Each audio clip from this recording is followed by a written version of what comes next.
Hey, welcome back. Today we're going to talk about a little project that we did around the beginning of October. So we bought this house in 2015. We moved out to Ohio first week of January 2016. And, we came from living in beautiful Las Vegas where we had connected sewer, connected water, everything connected to the country life out here in the middle of farmland, which is beautiful, but it brings its challenges. So, the house that we had purchased was pre 1900, and in the 50s, they put a septic system in it. And in 2016, probably right about a year after we moved in, we started having an issue once in a while where the plumbing would back up, and um, doing some investigating. Got a rotor rooter, tried that, didn't work. And I ended up getting a water jet. You can kind of see me in the background right now. I'm clearing the pipe out, and the water jet connects to my pressure washer. It's got 100 feet of hose, and I can run that water jet up. It works really, really well, clears blockages. But this started to happen more and more frequently, so I knew that I really needed to get to the root cause of the issue. So I suspected that the pipe that ran from the tank to the house was having some issues. So my buddy, Farmer Vaughn, was gracious enough to give us a hand and bring his backhoe over and do some digging for me. So we're going to dig down and we're going to uncover the pipe. So we've uncovered the pipe, and it's about, it's got to be pretty close to code, or it's about 32 inches down, probably a little under. I'm sure the code back in the 50s wasn't the same as it is today. So he's uncovered, and he's just skimming the dirt to the top of the pipe so that we can expose the pipe but leave the pipe bed. And he's going to continue to work his way all the way down both directions so we can get this pipe uncovered and see what we can find.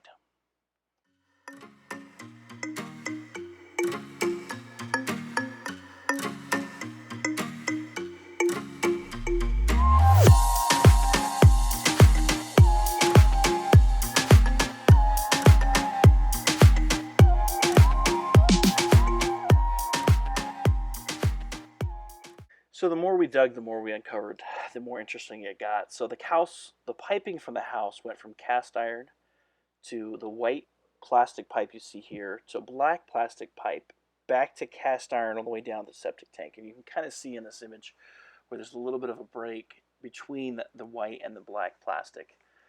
This plastic was a really, really thin wall. Definitely wasn't rated for any kind of weight. So things got a little more fun here because underneath the driveway there was about 1.5 feet of rock compacted over years and years and years. So without the heavy equipment, there was just no way I was digging this by hand.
going to see from the walkway all the way up to the septic tank, that section of old pipe. And if you look in the shade there, the little black spot that's kind of midway down that pipe, that's actually a big hole in the pipe where it's actually collapsed, and the elevation of the pipe has dropped 2 to 3 inches on both sides of that break. So this is exactly what I had suspected.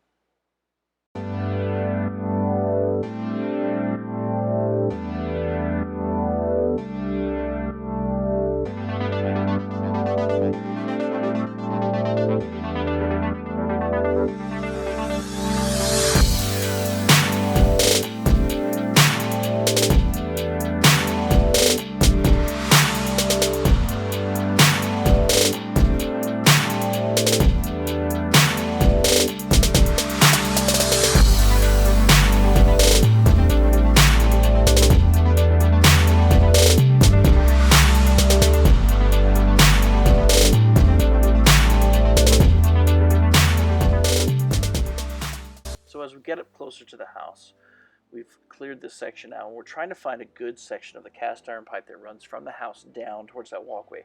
It's a pretty good run, a good slope, and the cast iron is actually in really good shape leading up to the house. So we want to uncover the cast only so far. I can't take it out from the wall. I don't have all the necessary fittings on the backside, and I can always do that later.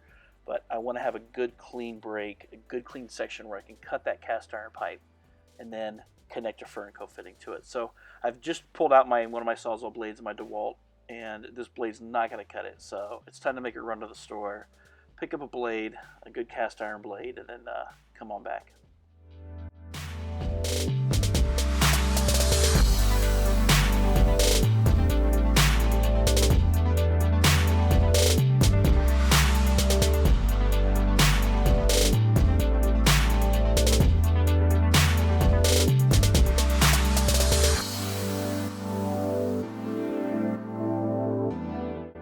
So now we're coming back from the store, and I'm going to get some lubricant, dig some space around the pipe, and I'm going to use my cast iron blade that I just bought. It's a diamond edge blade, and my Sawzall to cut a nice clean cut in this cast iron pipe so I can connect the Fernco fitting to it.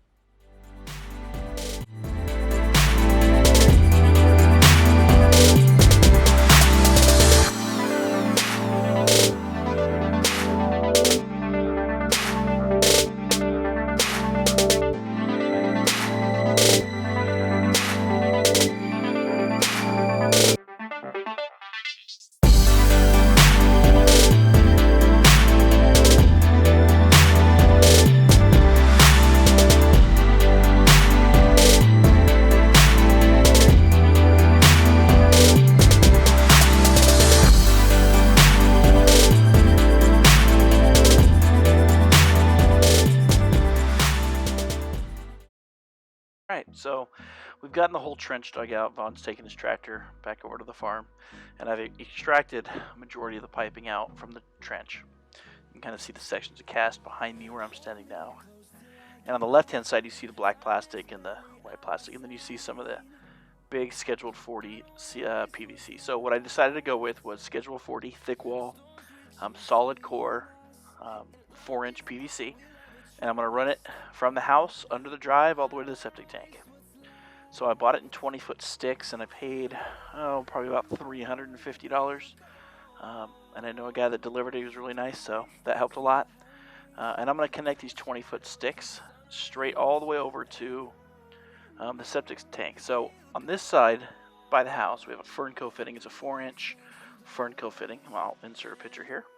So Fernco makes several different types of fittings, and this particular one I use is a 4-inch cast iron to plastic. So it can either be, in this case you see it says 4-inch cast iron to cast iron, or cast iron to plastic, or plastic to cast iron, doesn't matter. But you need the 2 rigid surfaces in order to tighten those clamps down and seal them pretty good. So I've got that on the far side. Now I'm connecting the pipes together with joints using primer and PVC glue, getting them all set in nice and tight. I'm also using a tool. It's a tiling tool that farmers use. When I pulled the old pipe out, I still had a nice 4-inch solid bed that was compressed. I cleared all the debris out, and I used that tiling tool in order to clear that out. It's a really cool tool. Farmer Vaughn had it. He said, "Hey, I think this will work great." It did. So I'm connecting all these pipes together. I'm sealing them up really good. Like I said, once again, primer and PVC glue. So as I get towards the septic tank side, we're going to do something a little bit different. Through the wastelands, through the highways, and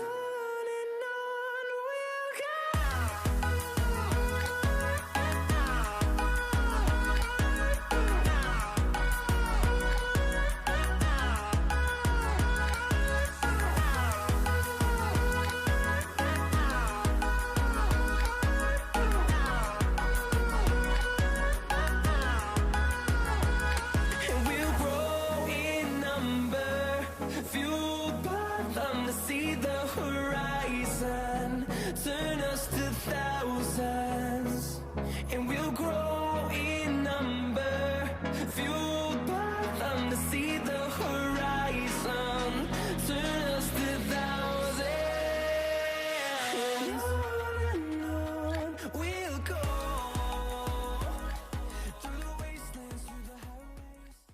Alright, so you're going to start seeing quite a few of my cats coming around living on the farm. It's nice to have cats to keep the mice away.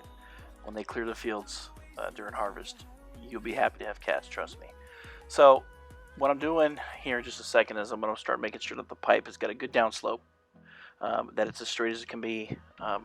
It's nice and clean. It's sitting good in that channel, in that original bed that was compressed so that it doesn't settle anymore, just to keep things nice and even and level. So we want it flowing downhill. I am kind of limited to how far I can go downhill based on the height of my septic tank. I can't change that.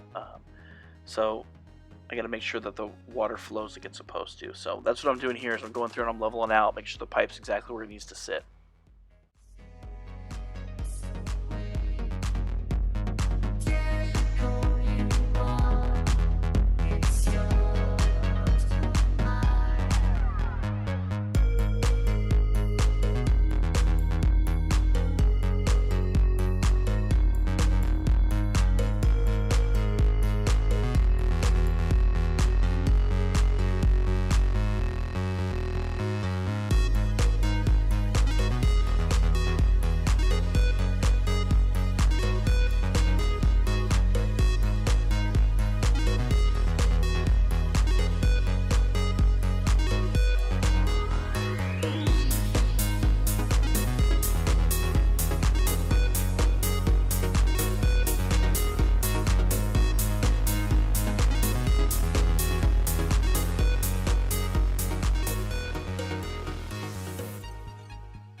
Alright, so now we're getting to the septic tank. So the septic tank, when I first moved in the house and started inspecting some things, didn't have inlet baffles in it. They were either there at some point, were gone, had fallen off or rotted away. Who knows? It's a concrete tank. Anything can happen. So code says that either you need to have the concrete or baffles in the tank, or you can use a sanitary tee.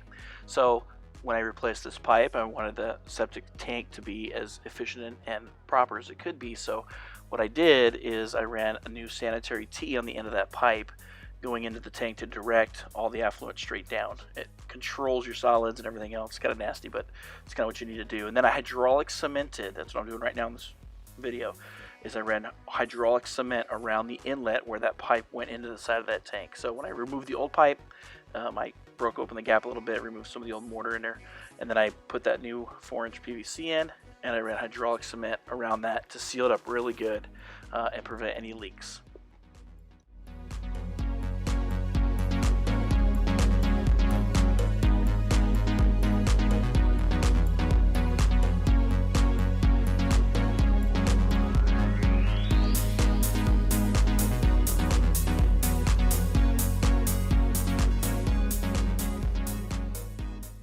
Okay, so at this point, the pipe is fully installed.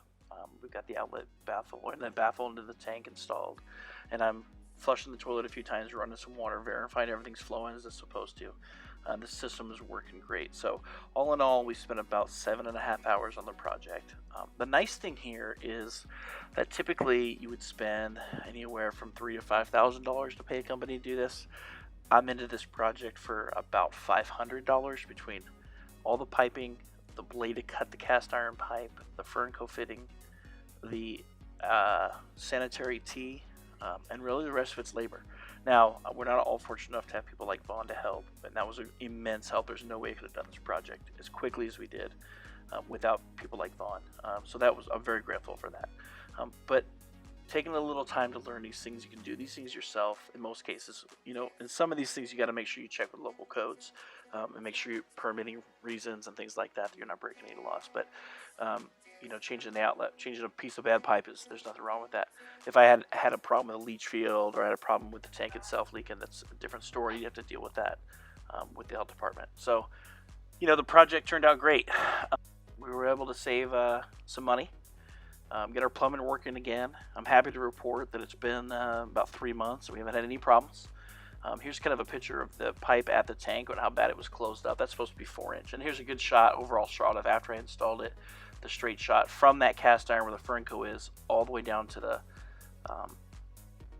septic tank. So, it worked really well. In this picture, the last piece of pipe going into the tank is connected. But I took this picture, just kind of showing kind of the run, the direction, kind of how everything was flowing, going downhill. So, I appreciate you watching. Please like and subscribe. Every subscription helps. Every like helps. And we do more of these things. It's been a journey living out here in Ohio, and every day it's something different. Thanks for watching.